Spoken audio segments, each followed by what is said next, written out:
What's going on, guys, and welcome back to WWE Network and Show, where I, Graham G.S. Matthews, break down all the original content I watch on the WWE Network and on Peacock. And today we're talking the April 30th, 2022 edition of Talking Smack. No guest this week. We had Jackie Redmond, Matt Camp in the studio, but likely due to the fact that SmackDown was taped this week, they may very well have recorded this episode of Talking Smack last week with last week's episode, because SmackDown was pre-taped this week, so that's probably what happened. But either way, they start out the show by running down the biggest headlines from Friday, which there weren't very many of. I know they made a new match or rather adjusted a match, changed the match for WrestleMania Backlash next weekend. We had the Beat the Clock Challenge, I Quit matches in the main event. We had the Steel Cage match to open the show. But overall, as I talked about in my audio review of the full show here on the channel earlier today, the show sucked. This was not a good SmackDown. They start off by recapping the Xavier Woods and Ridge Holland match, followed by Kofi Kingston versus Sheamus. Woods won the first one. Sheamus beat Kingston after that. We hear backstage with, not Sarah Schreiber, Megan Morant. Megan Morant interviewing Sheamus and Ridge Holland. Sheamus questions where Butch is. That's the million-dollar question right now. Ridge Holland says they've been looking all over for him, and Sheamus says to be careful, he bites. You cannot make this shit up. This is I can't even call it the dumbest storyline WWE is doing right now. The Ezekiel stuff is pretty dumb. That's entertaining, though. What they're doing with the former Pete Dunne with this whole where is Butch shit is fucking awful. It is not good.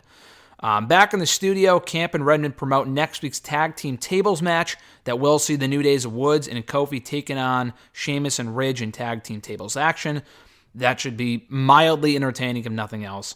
Before recapping the Beat the Clock Challenge, I Quit matches in the main event, Matt Camp says that Ronda Rousey sent Flair a message with what she did there at the end by beating Charlotte, by beating Shotzi, then Charlotte could beat, or beating Shotzi quicker than Charlotte could beat Aaliyah, but calls it an even playing field between the figure eight and the arm bar, the ankle lock, whatever. They have an even amount of submission maneuvers, so it should be an even playing field come the pay-per-view next weekend. They then replay the Happy Talk segment, like we needed to see that again, with Madcap Moss attacking Happy Corbin on set. Madcap Moss tells Megan Morant backstage that he's smarter than Happy Corbin, and he proved that on SmackDown. Corbin can't keep him down, and the trophy's back where it belongs. He calls next week's match of WrestleMania Backlash against Corbin the biggest match of his career to date, and says that he might be jokey and happy-go-lucky and whatever, but he is deadly inside that ring. And honestly, there at the very end of this interview, and this was one of the better parts of the entire episode, which goes to show you how good this episode of Talking Smack was, which is to say not very good at all. Really nothing of note happened, and I'll get to that at the end. But at the end of this interview with Madcap Moss, he actually showed glimmers, not of greatness, but of that serious side that we need to see more of from him. I hate to sound like a broken record, but the continued joke shit, the dumb laughing, the music is awful. That shit is going to hinder his career. It really is. Regardless of whether he beats Corbin or not, he will only get so far with that awful character. People will only care so much about him before he reaches a level where he really can't ascend to another point because the gimmick is so bad. It's so one-dimensional and it's dumb. But he showed here in this interview he has that serious side in him. We saw it in him when he was Riddick Moss. I still find Riddick Moss to be very boring and bland in my opinion. They should at least give the guy a chance, and he will not get that chance as Madcap Moss. The name is bad enough, but the gimmick itself is really what's got to change. Because as soon as he was done being serious here, he went back to laughing and not saying any bad jokes, but he was just like, I'm really excited for this match next week, and I can't wait, blah, blah, blah. And he was kind of like, again, excited about it, which is fine, but the whole laughing like a hyena shit has got to go. So hopefully they move past that at some point. I'm not confident that they will, because at the end of the day, this is WWE, so who knows. Matt Kim says that Moss proved on SmackDown that he can be serious, and in that match with Drew McIntyre back at Day 1, as well as at Elimination Chamber, that he can hold his own in the ring, which I agree with to an extent. The matches were decent. He is a joke character, in my opinion, literally and figuratively. But, he has proven in the ring he's quite competent, so there is that. And he kind of implores Corbin, he probably should have stayed down after taking that beating from Moss on SmackDown. And he reiterates that Moss has more to gain in this match, and he's starting to carve his own path, and a win at WrestleMania Backlash would really put him even further on that path.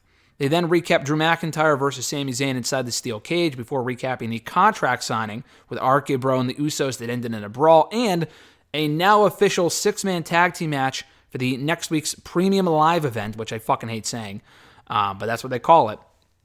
WrestleMania Backlash, it's going to be RK Bro and Drew McIntyre versus the entire bloodline of Roman Reigns and the Usos. No titles on the line. They reiterated that here.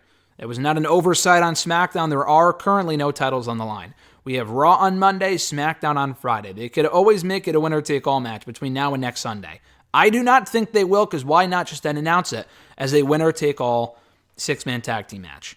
You know, maybe they'll still do the tag team title unification shit at some point.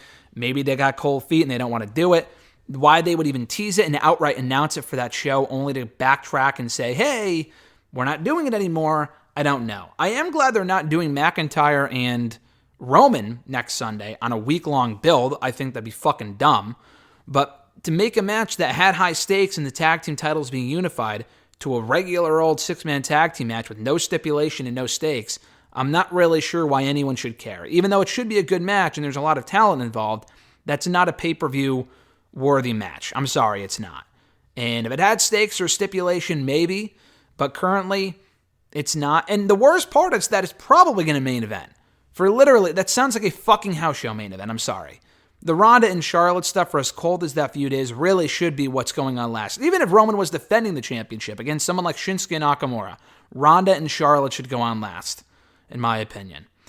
Drew McIntyre, we hear from him backstage with Megan Morant, no Caleb Braxton on this episode. He says, he kind of recaps the win over Sammy earlier in the night on SmackDown, and then he really doesn't add any analysis here. And Drew's usually good at these interviews, but this was way too short. He said nothing of note and says he lied here and said, well, it doesn't get any bigger than the 6-man tag team match at Backlash, which, again, is not true because it could get bigger if they actually had titles on the line.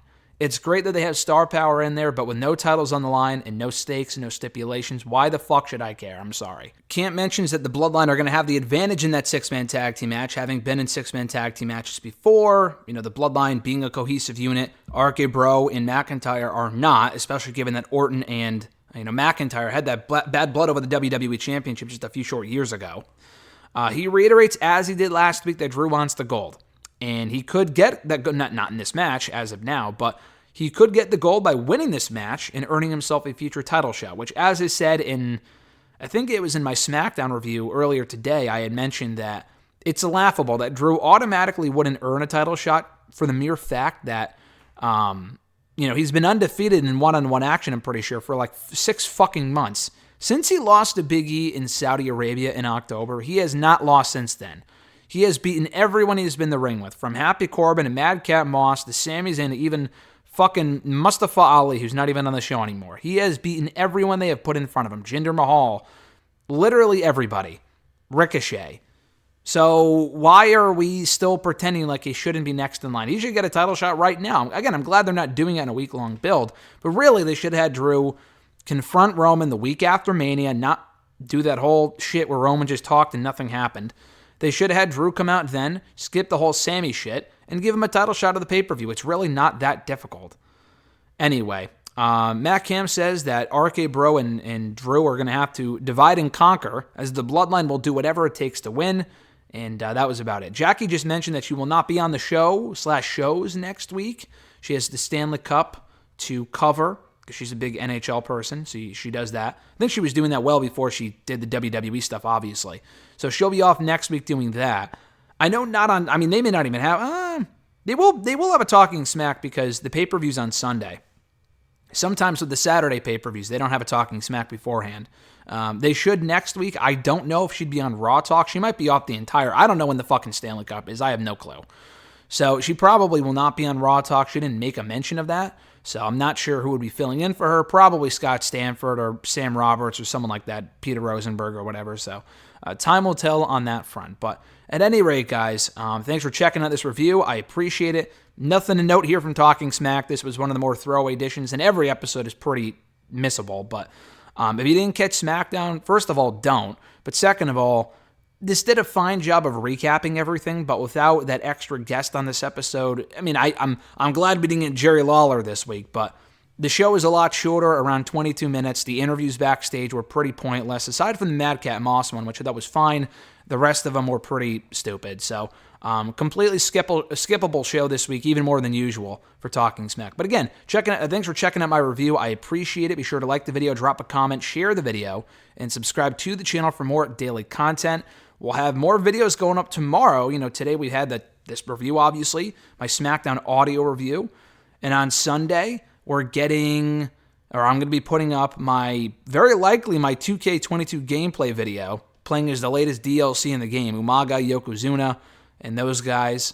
That'll be up tomorrow, I believe, as well as I had another review or another video planned. I don't know. Maybe it was the MLW press junket thing, or I'm going to be reviewing the next episode of WWE Evil soon as well, so keep an eye out for that. But nonetheless, guys, have a great rest of your week. I'm Graham G.S. Matthews, or weekend rather, and I'll catch your ass down the road.